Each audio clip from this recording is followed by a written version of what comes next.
رب العالمین والصلاة والسلام علی حبیبہ محمد وآلہ وصحبہ اجمعین۔ اعوذ باللہ من الشیطان الرجیم، بسم اللہ الرحمن الرحیم۔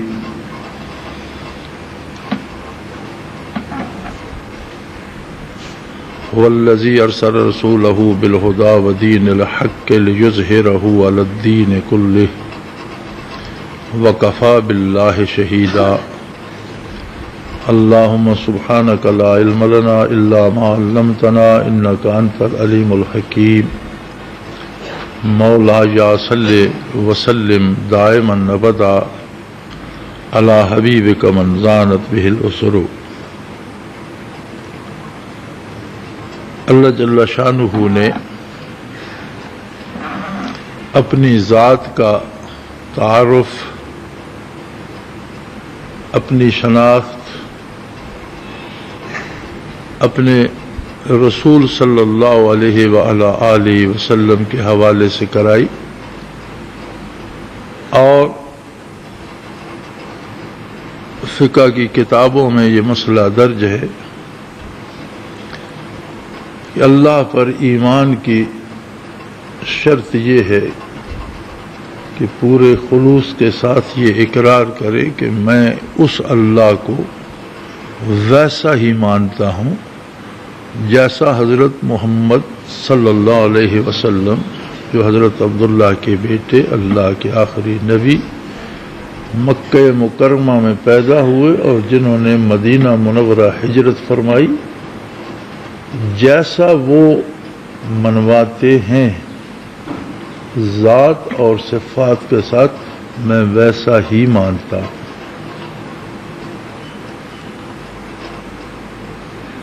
ایک آخری طاقت جو سب پر غالب ہے، یہ ماننا انسانی عقل کی مجبوری ہے۔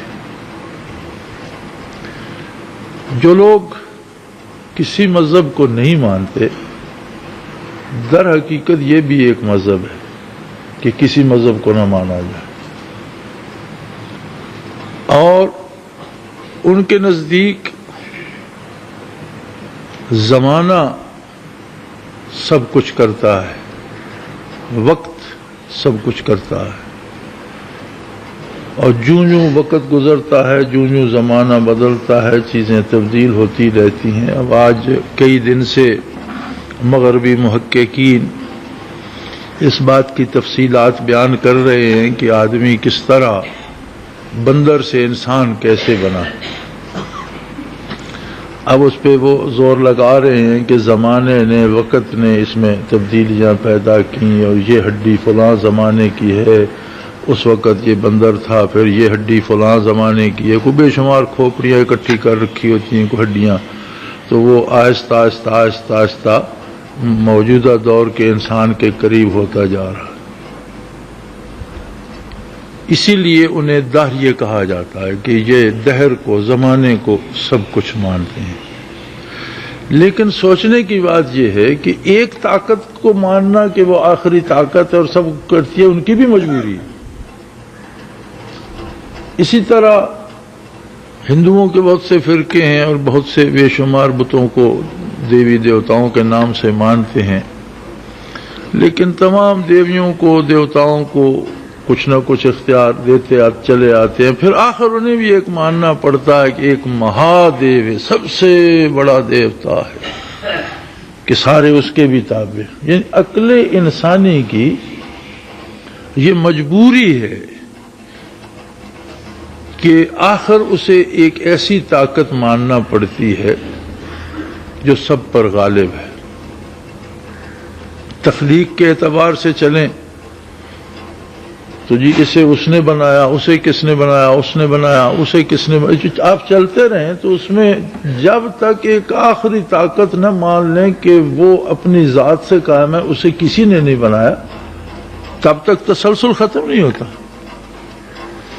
لہذا مجبوراً عقل انسانی کو ایک آخری طاقت ماننا پڑتی ہے، اور یہ جو عقل کی مجبوری ہے، یہ معرفت الہی کا دروازہ نہیں۔ ہاں، عہد فطرت میں جب انبیاء علیہ الصلوۃ والسلام کی تعلیمات ناپید ہو گئیں، اور کسی نے اپنی عقل سے یہ بات تلاش کر لی کہ کوئی ہے جس نے سب بنایا، جو سب کو چلاتا ہے، وہ کون ہے، کیسا ہے، مجھے کوئی بتانے والا نہیں، اس کے لیے اتنا ایمان اس کی نجات کے لیے کافی۔ لیکن جب انبیاء مبعوث ہوتے ہیں اور تعلیمات انبیاء موجود ہوتی ہیں تو پھر ان سے ہٹ کر اپنی اٹکل پچو چلانا یا اپنی عقل کو استعمال کر کے سمجھنا، انسان اس کی استعداد ہی نہیں رکھتا۔ پھر حضور صلی اللہ علیہ وسلم کی بعثت اتنا عظیم واقعہ ہے کہ پہلی اور آخری مرتبہ آپ صلی اللہ علیہ وسلم کی بعثت پہلی اور آخری مرتبہ سارے جہانوں کے لیے فرمائی گئی، تمام انسانوں کے لیے فرمائی گئی، تمام اقوام عالم کے لیے فرمائی گئی، تمام ممالک کے لیہ فرمائی گئی۔ ایھا الناس انی رسول اللہ علیکم جمیعا، اے اولاد آدم تم جہاں کہیں ہو میں تم سب کے لیے اللہ کا رسول۔ اور یہ چھوٹی بات نہیں تھی، دنیا میں اولاد آدم پھیل چکی تھی، اقوام میں تبدیل ہو چکی تھی، اقوام قبائل میں بدل چکی تھی، ممالک میں تقسیم ہو چکی تھی، موسم مختلف تھے، مزاج مختلف تھے، خوراکیں مختلف تھیں، زبانیں مختلف تھیں، اوقات مختلف تھے، ایک جگہ دن ہوتا ہے، ایک جگہ رات ہوتی ہے، ایک جگہ گرمی ہے، دوسرے ملک میں سردی ہے۔ تو جو انبیاء علیہم السلام کسی خاص قوم میں مبعوث ہوتے، اس قوم کا ایک متعین علاقہ ہوتا، اس کا مزاج ہوتا، اس کے مطابق احکام نازل فرمائے جاتے۔ عقائد تو ہمیشہ سے ایک ہی رہے اور ہمیشہ ایک ہی رہیں گے، لیکن احکام میں تبدیلی ہوتی اور ان کے مزاج، ان کے موسم، ان کے اوقات کے مطابق احکام ارشاد فرمائے جاتے۔ اب ایک ایسا نظام عبادت، ایک ایسا نظام عدل، ایک ایسا نظام حیات، ایک ایسا نظام اخلاقیات جو ساری دنیا پر بیک وقت قابل عمل ہو اور ہر جگہ مفید ہو، انسان کی جان مال آبرو کو تحفظ دیتا ہو، انسان کے اوقات کی حفاظت کرتا اور اسے اللہ کے حضور واصل کرتا ہو، یہ کام صرف اللہ کر سکتا ہے، مخلوق کے بس کی بات نہ تھی۔ 14 صدیاں بیت گئیں، 15ویں صدی کا بھی ایک چوتھائی بیت گیا، اور یہ مشاہدہ ہے کہ روئے زمین پر اللہ کے بندے موجود ہیں، اللہ کا دین موجود ہے، ان کے عقائد بھی ہیں اور اعمال بھی اور عبادات بھی۔ چین میں اگر مسلمان نماز روزہ کرتے تو افریقہ میں بھی کرتے ہیں، یہاں سردی ہوتی ہے تو وہاں گرمی ہوتی ہے، یہاں گرمی ہوتی ہے وہاں سردی ہوتی ہے۔ جاپان میں اگر کرتے ہیں تو امریکہ کے مغرب میں بھی کرتے ہیں، جہاں دن رات کا فرق ہوتا ہے، یہاں ہمارے پاس دن ہوتا ہے تو اب امریکہ کے مغرب میں رات ہوتی ہے، مغربی امریکہ کا اور ہمارا 12 گھنٹے کا فرق ہے۔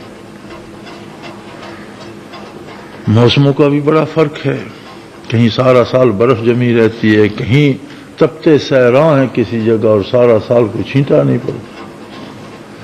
لیکن ایسا معتدل، ایسا متوازن، اتنا صحیح اور درست نظام زندگی کے ہر شعبے کا کہ ہر حالت میں اور ہر جگہ قابل عمل ہو اور مفید ہو، انسانی معاشرے کے لیے بھی، انسان کی ذات کے لیے بھی، اس کے ظاہر کے لیے بھی اور اس کے باطن کے لیے بھی، اس کی دنیا کے لیے بھی اور اس کی آخرت کے لیے بھی، یہ حقیقت انقلاب ہے۔ اور اگر ان معنوں میں انقلاب کہا جا سکتا ہے تو دنیا میں صرف ایک بار آیا اور وہ ہے بعثت محمد الرسول صلی اللہ علیہ وسلم۔ دنیا میں صرف ایک انقلاب آیا۔ اس دین میں خصوصیت کیا تھی؟ والذی ارسل رسولہ، وہ اللہ وہ ہے جس نے اپنے نبی صلی اللہ علیہ وسلم کو، اپنے رسول کو بھیجا بالہدا۔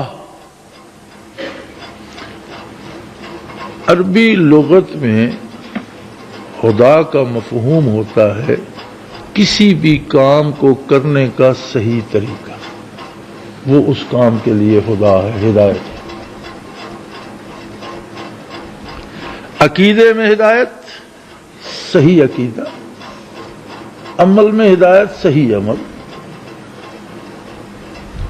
فرمایا میرا نبی مبعوث ہی ہدا لے کر ہوا ہے کہ زندگی کے ہر شعبے کے ہر کام کو کرنے کا صحیح ترین طریقہ انسانوں تک پہنچا۔ اس میں وہ زندگی کے ہوں مسائل، کاروبار ہوں، نکاح طلاق کے مسائل ہوں، معاشرے کی ضرورتیں ہوں، ملازمت کے ہوں، زندگی کے کسی شعبے سے، اخلاقیات سے ہوں، تعلیمات سے ہوں، ہر شعبہ زندگی میں ہر کام کو کرنے کا صحیح طریقہ فرمایا یہ میں نے اپنے نبی کو عطا کر کے مبعوث فرمایا ہے۔ اور یہی ہدا جو ہے ودین الحق،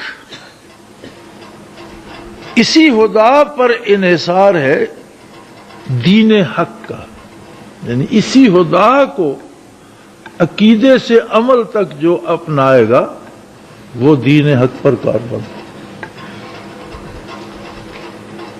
اگر ہم اللہ کی مہربانی سے عقیدہ صحیح رکھتے ہیں تو دین کا ایک شعبہ ہے، الحمدللہ ہم مسلمان ہیں۔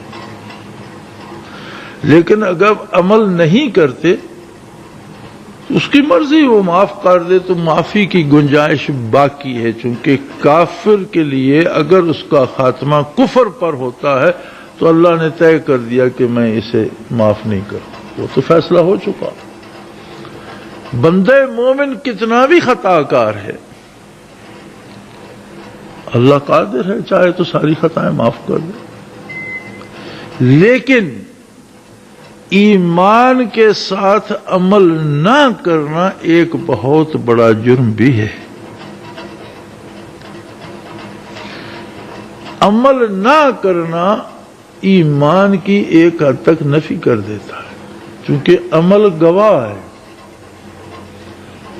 اور اکثر ائمہ کرام نے، ائمہ فقہ نے بھی، ائمہ حدیث نے بھی، ائمہ تفسیر نے بھی اس بات کا اقرار فرمایا ہے کہ ایمان عمل ہی کا نام ہے۔ اگر عمل درست نہیں ہے تو اس سے ایمان کا کوئی اعتبار نہیں، سوائے امام ابو حنیفہ رحمۃ اللہ تعالی علیہ کے اس میدان میں آپ اکیلے ہیں، اور وہ فرماتے ہیں کہ یہ کہنا کہ میں اللہ کو واحد اور اللہ کے نبی کو برحق مانتا ہوں، یہ بھی ایمان کا دعویٰ بھی تو ایک عمل ہے، اس کا یہ عمل تو قبول کیا جائے، اسے مسلمان تو مانا جائے۔ لیکن اور کوئی ائمہ کرام میں سے ان کے ساتھ کھڑا نہیں ہوتا، وہ فرماتے ہیں عمل ہی کا نام ایمان ہے، اگر عمل نہیں کرتا اس کی قول کا کوئی اعتبار نہیں۔ ایک شخص کہتا ہے میں نے آپ کو کھانا کھلا دیا، کھانا کھلا دیا، وہ بندے کو کھانا نہیں کھلاتا تو اس کے کہنے پر بندہ زندہ رہے گا؟ ایک آدمی پیاسا ہے، دوسرا کہتا ہے تم میرے عزیز ہو، میرے دوست ہو، میرے بھائی ہو، میں نے آپ کو پانی پلا دیا، میں آپ کی ضرورت سے آگا، میں مانتا ہوں آپ کی پانی، میرے پاس پانی ہے، میں آپ کو پلاتا نہیں ہے تو اس کا اقرار اس کی زندگی بچائے گا؟ یہی بات ائمہ کرام عمل کے بارے میں فرماتے ہیں کہ ایک آدمی عمل اپنی پسند سے کرتا ہے، شیطان کے کہنے پہ چلتا ہے، نفس کے کہنے پہ چلتا ہے، اللہ کا حکم نہیں مانتا، اللہ کے نبی صلی اللہ علیہ وسلم کا حکم نہیں مانتا، ان کی پیروی نہیں کرتا، تو کیسے ہم مان لیں کہ اس کا ایمان ہے؟ کہ ایمان تو عمل کا نام ہے۔ امام ابو حنیفہ رحمۃ اللہ تعالی علیہ فرماتے ہیں کہ بھئی یہ دعویٰ کرنا کہ میں ایمان لایا ہوں یہ بھی عمل ہے، تو یہ عمل تو اس کا معنی ہے. اور الحمدللہ ہمارے لیے تو شاید اسی میں گنجائش نکلتی ہے جو مسلک امام ابو حنیفہ رحمۃ اللہ تعالی علیہ کا ہے. لیکن سوال یہ پیدا ہوتا ہے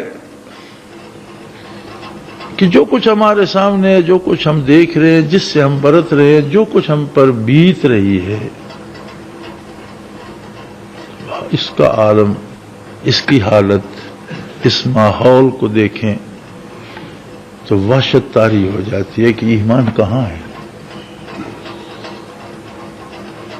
کسی کو چند ٹکے ملتے ہیں دوسرے کے کھا جاتا ہے، کسی کا بس چلتا ہے دوسرے کی عزت لوٹ لیتا ہے، کسی کا بس چلتا ہے دوسرے کی جان لے لیتا ہے. بازار سودا خریدنے جائیں تو کوئی اعتبار نہیں ہے کہ اگر دکاندار حاجی صاحب بھی ہیں تو پتہ نہیں نرخ صحیح لگا رہے ہیں یا نہیں، چیز پوری تول رہے ہیں یا نہیں، جو کچھ لے رہا ہوں، جس کے لیے پیسے دے رہا ہوں وہی مل رہا ہے یا اس کی نقل مل رہی ہے. زندگی کا اعتبار نہیں. حکومتیں ہیں، حکمران ہیں، صدور ہیں، وزراء ہیں، وزراء اعظم ہیں، سب کچھ ہے، قانون ہے، اس کا محکمہ قانون کا نافذ کرنے والا بھی ہے، عدالتیں ہیں، سب کچھ ہے، لیکن آدمی کی زندگی کا کوئی تحفظ نہیں.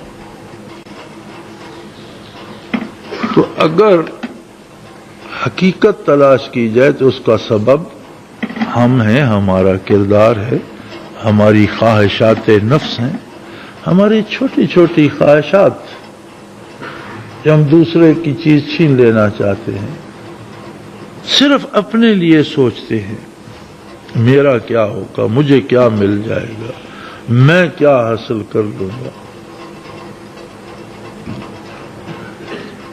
اسلام ہے دوسروں کے لیے زندہ رہنے کا نام. کنتم خیر امہ، تم بہترین امت ہو، اخرجت للناس، تمہیں میں نے کھڑا کر دیا ہے تمام انسانیت کے لیے. دوسروں کی فکر تمہارے ذمہ ہے. کوئی اگر کفر و شرک میں مبتلا ہے تو اس کی فکر کرنا تمہارا کام ہے. کہیں نوع انسانی کی عزت اور عصمت لٹ رہی ہے تو اس کی فکر کرنا تمہارا کام ہے. کہیں کسی کے حقوق لٹ رہے ہیں تو اس کی فکر کرنا تمہارا کام ہے. حتیٰ کہ کوئی ایمان لائے یا نہ لائے، اس کے انسانی حقوق کے تحفظ کا خیال کرنا یہ تمہارا کام ہے. کافر کو بھی انصاف نصیب ہو، اس کی بھی جان مال آبرو کو تحفظ نصیب ہو، اس کی فکر کرنا بھی تمہارا کام ہے. اس لیے کہ تمہیں کھڑا ہی دوسروں کے لیے کیا گیا. اخرجت للناس، نوع انسانی کی حقوق کی نگہداشت تمہارا فرض منصبی ہے. اگر ہماری ذمہ داری بحیثیت ایک مسلمان یہ ہے اور ہم کر یہ رہے ہیں کہ میں ممبر پہ بیٹھا ہوں، جو سامنے بیٹھے ہیں میری نظر ان کی جیبوں پر ہو کہ کس کس کی کتنی جیب کاٹ سکتا ہوں، تو بے بھی تفاوت راز کجاست و کجا، تو مسلمانی میں اور ہم میں کتنا فاصلہ ہے.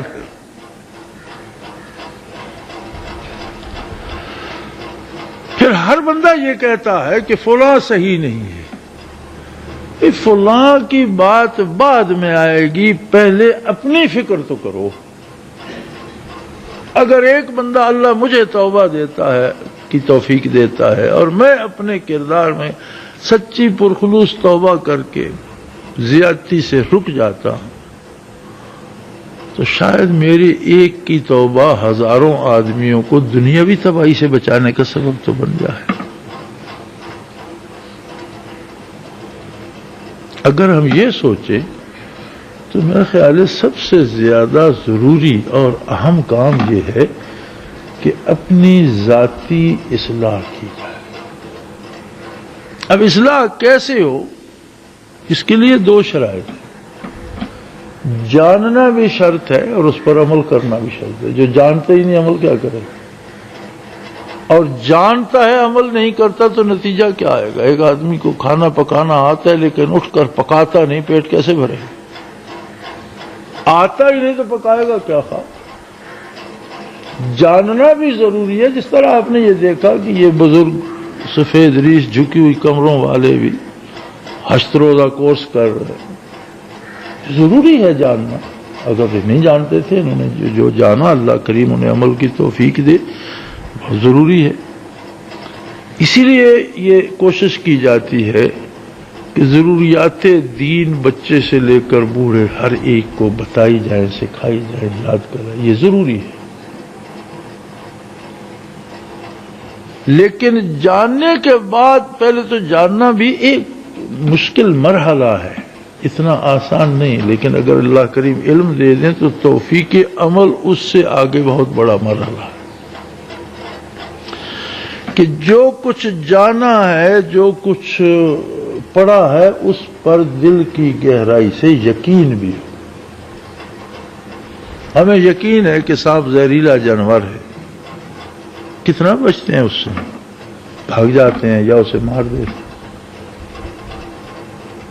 تو گناہ کو اگر سانپ سمجھا جائے تو اسے کیوں پالتے ہیں؟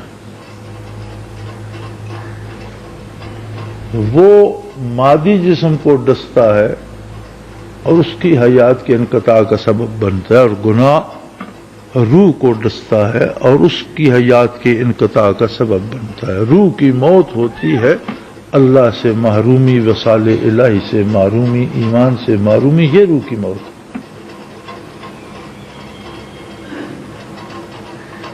تو سانپ کے سانپ ہونے پر جو یقین ہے، وہ یقین ہمیں گناہ کے گناہ ہونے پر نہیں ہے. ہم ہیلے نکالتے ہیں، بھئی سانپ تو سانپ ہی ہے، لیکن ہم کہتے ہیں نہیں یار یہ رسی کی طرح ہے، یہ خوبصورت ہے. یہ تعویلیں ہم گناہ کے ساتھ کرتے ہیں. یہ جواز ہے اس کا، وہ جواز ہے. جب ہم ہیلا بندی کر کے اپنے لیے ایک گناہ جائز کرتے ہیں تو 14 کروڑ بندے ایک ایک گناہ بھی جائز کریں تو ملک میں تو 14 کروڑ گناہ روا ہو گئے نا. تو پھر اس پر کون سی حکومت آئے گی؟ کیسے حکمران ہونے چاہیے؟ کیسا نظام آئے گا؟ یہ جتنی محنت نفاذ اسلام کی ہے، جتنے نہر نفاذ اسلام کے ہیں، جتنے جلوس نفاذ اسلام کے ہیں، جتنا شور نفاذ اسلام کا، اس کی بنیاد اس پر ہے کہ کیا ہم اپنے اس 4.5 ہاتھ کے وجود پر اسلام نافذ کرتے ہیں؟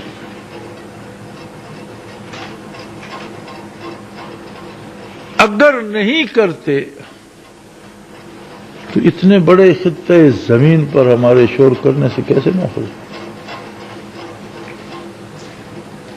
لیکن ایک بات یاد رہے، حالات دیکھے تو نظر یوں آتا ہے جیسے اسلام تو بس اب آخری ہچکی پر ہے اور یہ تو ختم ہو جائے گا. فرمایا نہیں، لوگ ختم ہوں گے، قومیں ختم ہوں گی، اسلام ختم نہیں ہوگا بلکہ اسلام غالب ہو کر رہے گا. لِيُظْهِرَهُ عَلَى الدِّينِ كُلِّهِ. بعثت علی کی جو 3 خصوصیات فرمائی، ایک خدا، ہر کام کے کرنے کا صحیح طریقہ، دین الحق، صحیح نظریات، صحیح عقائد، صحیح عبادات، اور فرمایا اسلام تو میں نے اپنے نبی کو دین حق اور خدا کے ساتھ مبعوثی اس لیے کیا ہے لِيُظْهِرَهُ عَلَى الدِّينِ كُلِّهِ، جتنی طرح کے مذاہب عالم میں ہوں وہ سب پر غالب ہے.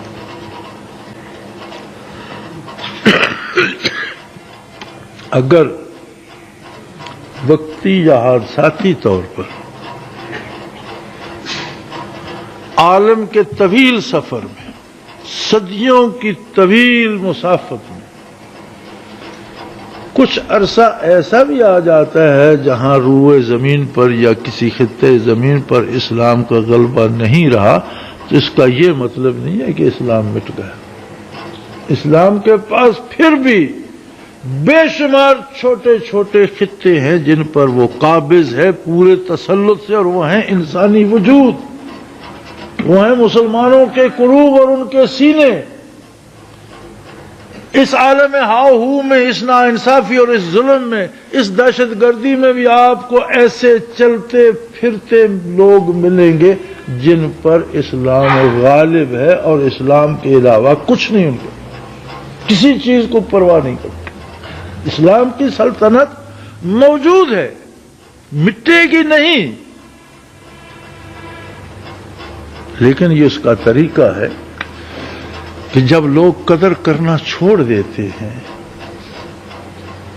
تو اور قدردان پیدا کر لیں۔ عسیات اللہ بقوم یحبہم ویحبونہ یقاتلون فی سبیل اللہ یجاہدون فی سبیل اللہ یقتلون ویقتلون۔ ایسے لوگ پیدا کر دے گا۔ تاتاریوں نے اس عہد کی اسلامی ریاستوں کو تباہ تاخت و تاراج کر دیا۔ اہل یورپ نے یورپ میں مسلمانوں کے تختے الٹ دیے، حکومتیں تباہ کر دی۔ اسپانیہ سے، اندلس سے مسلمانوں کو یا قتل کر دیا یا عیسائی بنا لیا یا نکال دیا۔ 700 سال کی حکمرانی کے بعد پورے ہسپانیہ میں ایک مسلمان نہ رہا۔ مساجد کھڑی ہیں، محلات کھڑے ہیں، حکومت کے آثار موجود ہیں، لیکن مسلمان نہیں۔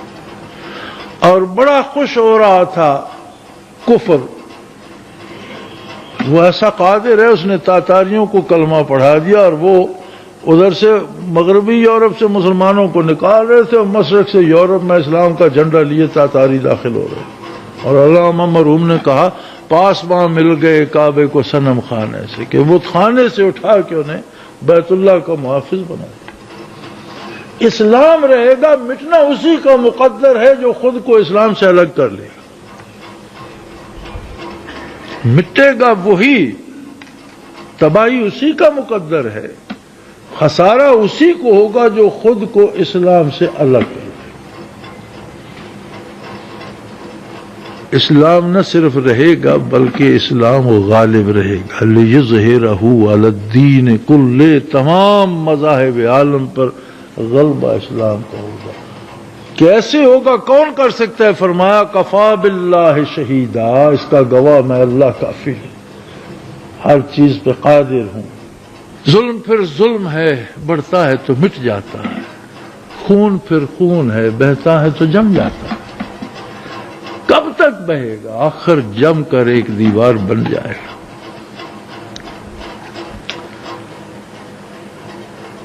جو کچھ ہم دین پڑھ رہے ہیں، پڑھا رہے ہیں، جتنا مجاہدہ ہم ذکر اذکار کے لیے کریں، سارے کا حاصل کیا ہے؟ یہ کہ ہمارے دل میں بھی وہی خلوص پیدا ہو جائے ایمان کے ساتھ جو ہمارے وجود کو اتباع رسالت پہ مجبور کر دے۔ دل میں وہ درد آ جائے، دل میں وہ بات آ جائے۔ اللہ ہمیں توفیق دے، ہم بیدار ہوں۔ چھوڑ دو اس بات کو کہ میرے ایک سے کیا ہوگا، میرے ایک سے نہیں، ساری دنیا بھی لگ جائے تو کچھ نہیں ہوتا جب تک وہ نہ جائے۔ کرنا اس نے ہے، وہ قادر ہے، ہمیں تو ان کرنے والوں میں اپنا شمار کرنا ہے۔ وہ جیسے ایک افسانہ بیان کرتے ہیں، اور بڑی اچھی مثال جس کسی نے بھی دی، بہت اچھی مثال دی، کہ حضرت یوسف علیہ نبینا علیہ السلام کا جب نیلام ہونے کا وقت آیا، بازار میں بولی لگائیں گے، بہت خوبصورت غلام ہے، بیچیں گے، تو جہاں بڑے بڑے امراء اور اراکین سلطنت بولی لگانے کی تیاری کر رہے تھے، وہاں کوئی بڑھیا ایک سوت کی اٹی لیے بھی جا رہی تھی۔ کسی نے پوچھا بھی کہاں چلی ہو؟ اس نے کہا سنا کوئی غلام آیا ہے بازار میں، بکے گا، بہت خوبصورت ہے، بہت قیمتی ہے، میں بھی جا رہی ہوں بولی لگاؤں، تمہارے پاس ہے کیا؟ اس نے کہا یہ اٹی تو ہے۔ وہ بڑا ہنسا کہ تم بے وقوف ہو، جہاں کروڑ پتی اور ارب پتی لوگ بیٹھے اور حکمران بیٹھے ہیں وہاں تمہاری یہ۔ اس نے کہا مجھے یہ پتا ہے کہ مجھے یوسف نہیں ملے گا، لیکن کیا میرا خریداروں میں شمار نہیں ہوگا؟ جب فہرست بنے گی کہ کون کون یوسف کا خریدار تھا، اس میں میرا نام تو ہوگا سب سے نیچے صحیح۔ دیکھنا یہ نہیں کہ ہمارے پاس کیا بلا ہے کہ ہم دنیا بدل دیں، ہمارے پاس اٹی صحیح، لیکن ہمیں یوسف کے خریداروں میں تو شامل ہو۔ اللہ نے ہمیں ایمان دیا ہے، اپنے نبی صلی اللہ علیہ وسلم کے ساتھ نسبت دی ہے، تو ہمیں دل میں درد پیدا کر کے یہ یقین تو پیدا کرنا چاہیے کہ اللہ میں بھی تیرے ان بندوں میں ہوں جو تیرے دین کے لیے اپنی جان لٹا دیں گے اور احیاء دین کے لیے سربکف ہیں۔ اب ہوگا یقیناً یہ ہوگا کہ اسلام غالب ہوگا، اس لیے کہ اللہ نے فرما دیا، اس لیے کہ نبی صلی اللہ علیہ وسلم نے خبر دی۔ اب اس میں وقت کتنا لگے گا؟ ہمارے پاس تو گنتی کے دن ہیں، اور اس کے لیے زمانہ اس کی ادنا سی مخلوق ہے، یہ لیل و نہار اس کی ادنا سی مخلوق ہے۔ ہمارے اندازے اور اس کے قدرت کاملہ ہم اس کا نہیں سمجھ نہیں سکتے کیا ہوگا۔ ہمارے لیے تو یہ ایک ایک دن سال سال کا ہے، اور اس کی بارگاہ میں 1000 سال بھی ایک دن سے کم حیثیت رکھتے ہیں۔ ان یوما عند ربک کالف سنۃ مما تعدون، اس کے نزدیک ایک دن تمہارے 1000 برس گزر جاتے ہیں۔ تو اگر ہمارے سامنے یا ہماری اس چھوٹی سی زندگی میں کچھ ایسی بات آ گئی کہ آپ کو اسلام یا اہل اسلام کمزور نظر آتے ہیں، تو اس میں کوئی گھبرانے کی بات نہیں۔ غلبہ اسلام کا مقدر ہے، اور کامیاب ہے وہ جو اپنے کو مسلمان کہتا ہے اور دل کے ساتھ، دل کی گہرائی کے ساتھ غلبہ اسلام کے لیے کوشاں ہو جائے۔ اس کا جہاد شروع ہو جاتا ہے اپنی ذات سے، اپنے آپ پر اسلام نافذ کرے، اپنے ارادوں پر اسلام کی بندش لگا دے، اپنی سوچوں پر اسلام کا پہرا بٹھا دے، اپنے کردار پر اسلام کو غالب کر دے۔ اللہ ہماری ان کوششوں کو قبول فرمائے۔ آپ حضرات بھی اس سے سمجھ کر کیجئے، اس بات کو سمجھیے، اس فلسفے کو سمجھ کر اس پر محنت کیجئے، اور یقین رکھیے اللہ کا دین غالب رہے گا، ہمیشہ سے ہے اور ہمیشہ رہے گا۔ کفر کا مقدر ہے مٹنا، جاء الحق وزہق الباطل ان الباطل کان زہوقا، کفر کا مقدر ہی مٹنا ہے، وہ اٹھتا ہی مٹنے کے لیے ہے، اور اسلام اٹھا ہے غلبے کے لیے۔ اور جب تک سورج آ جا رہا ہے زمین پر اللہ کا نام بھی رہے گا، اس کے ماننے والے، اس کو دل میں بسانے والے بھی رہیں گے۔ آقا نامدار صلی اللہ علیہ وسلم سے پوچھا گیا کہ یا رسول اللہ قیامت کب ہوگی؟ آپ صلی اللہ علیہ وسلم نے فرمایا حتی لا یقال اللہ اللہ، جس دن کوئی اللہ اللہ کرنے والا نہ رہا، اللہ اللہ کہنے والا نہ رہا، اس دن قیامت آ جائے۔ تو مطلب ہے قیامت تک دل اللہ کے نام پر دھڑکتے رہیں گے۔ یہ اس کا احسان ہے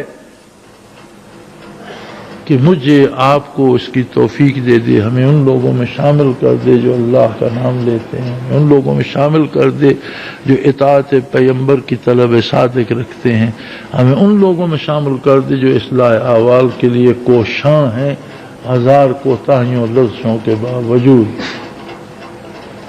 اللہ کریم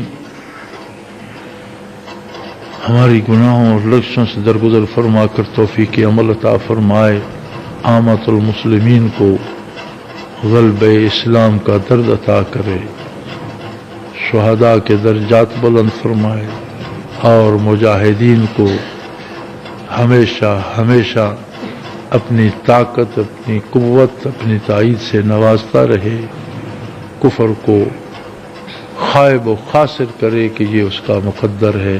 وآخر دعوانا ان الحمد للہ رب العالمین۔